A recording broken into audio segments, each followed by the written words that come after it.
할렐루야. 오늘도 우리에게 귀한 생명 주시고 또 복된 하루의 시작을 허락하신 살아계신 우리 주님께 귀한 영광과 감사 올려드립니다.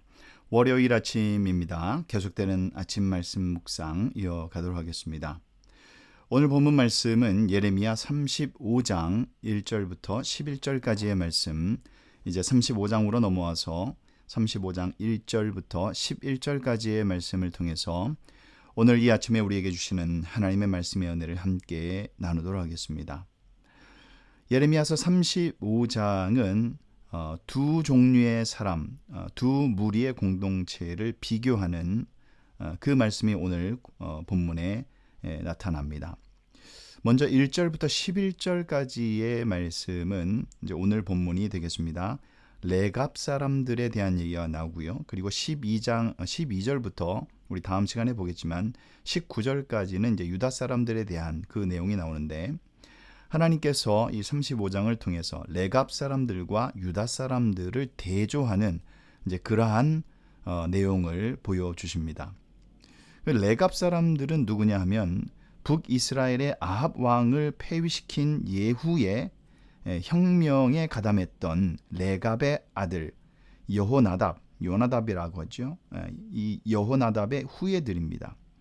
그 내용이 열왕기하 10장 15절에 기록되어 있습니다. 북이스라엘이 아수르에게 멸망을 하고 나서 레갑 사람들은 남유다로 피난해서 변방에서 살고 있었다라고 그렇게 추정을 합니다. 하나님께서 유다 사회의 주변인으로 살아갈 수밖에 없었던 이 레갑 사람들과 그 사회의 주류고 지도층을 이루었던 유다 사람들을 이제 비교하심으로 그 교훈을 이제 우리에게 보여주십니다. 그러면 오늘 본문 1절부터 11절을 통해서 이 레갑 사람들에 대한 이야기를 한번 살펴보도록 하겠습니다.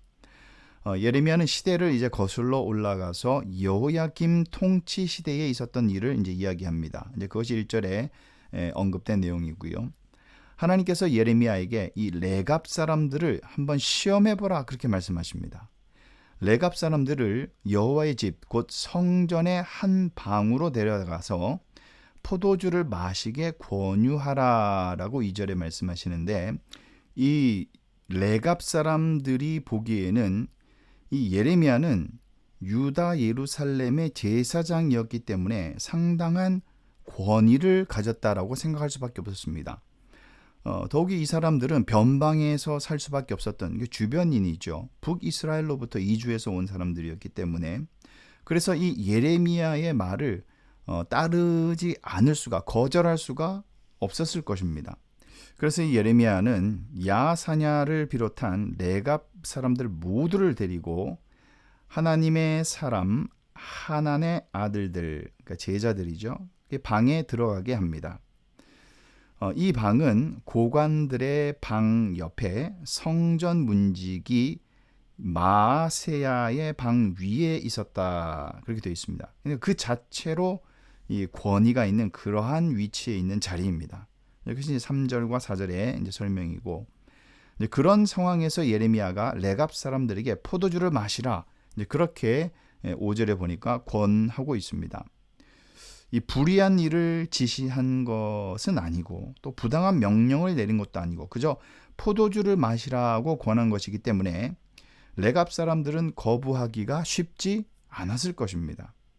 이 자칫 제사장 예레미야의 호의를 또 무시하거나 또는 그에게 반대하는 것으로 비춰질 수 있었기 때문에 이 권하는 이 포도주를 쉽게 거절할 수는 없었을 것입니다. 그런데 레갑 사람들의 태도는 우리가 일반적으로 예상하는 것과는 전혀 다른 반응이 나옵니다. 자, 그럼 6절부터 11절까지의 말씀을 통해서 한번 이들의 반응을 살펴보도록 하겠습니다.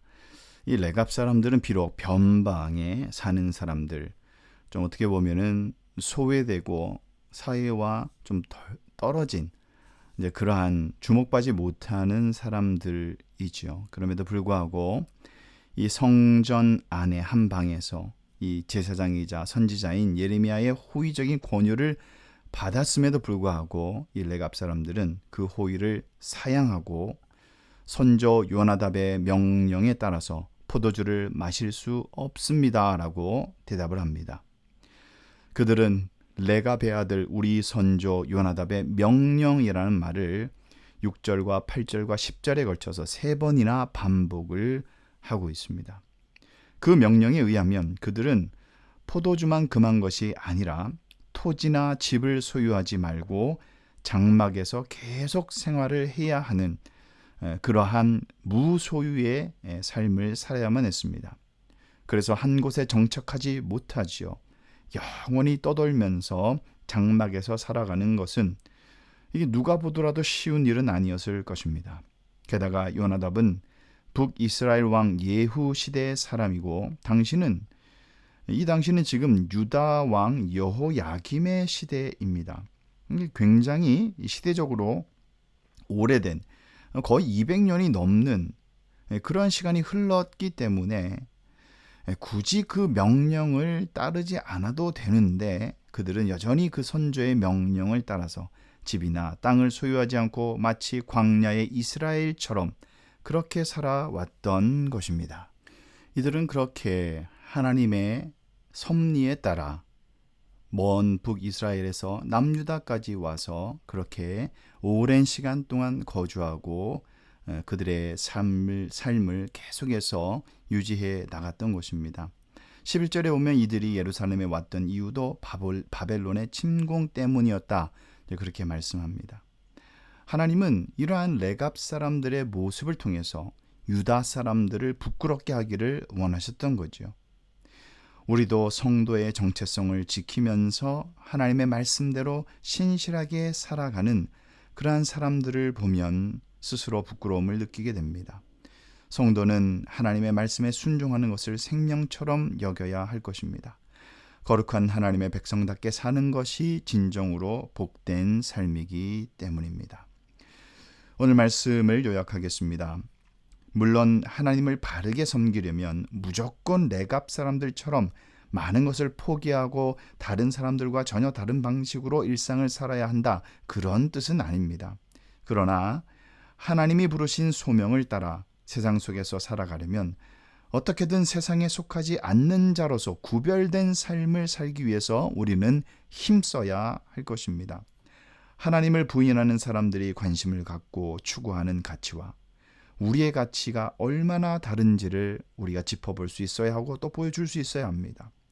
이 세상에서 하나님 나라의 가치를 실현해 나가는 그러한 신실한 성도의 삶, 구별된 무리의 삶을 살아가는 그러한 저와 여러분 되시기를 예수님의 이름으로 축원합니다.